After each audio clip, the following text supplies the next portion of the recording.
communities, this island communities and the Clean Energy for EU Islands initiative, it fits into a strategy, which I would say, I would call it the top-down, bottom-up strategy. And the top-down means Commission doing its core job of lawmaking, creating a regulatory framework for energy transition.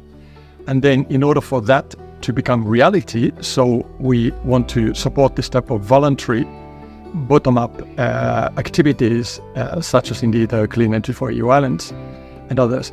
And here it is not only that we talk to the islanders afterwards to check with them, did our legislation work, what do you think about it, and all that. We actually talk to them beforehand.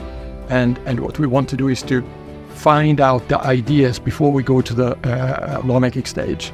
And this can be very useful because the islands being smaller communities, so they have to think in integrated ways. They have to connect energy solutions with water management solutions, with also social aspects of social innovation and mobility, of course. So that is something that you can do in a smaller scale easier than in a large scale necessarily. So that's one important aspect. So the other one is indeed looking at developing these kinds of decarbonized climate neutral islands that can then, where the findings can be replicated elsewhere, but then also because of the offshore areas around islands. So they are going to be key as energy producers, including for the mainland, with offshore wind, with tidal power. We were even talking airborne wind here, and many new technologies which we need for the overall decarbonization.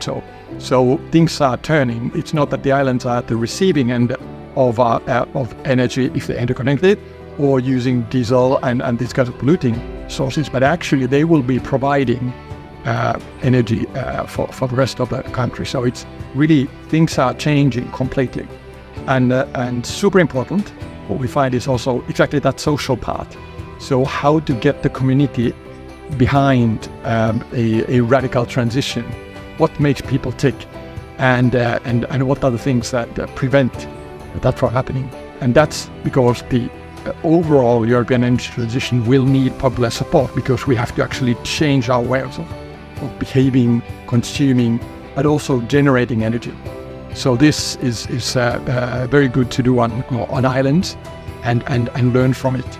So these I would call are some of those key aspects behind our work. Thank you.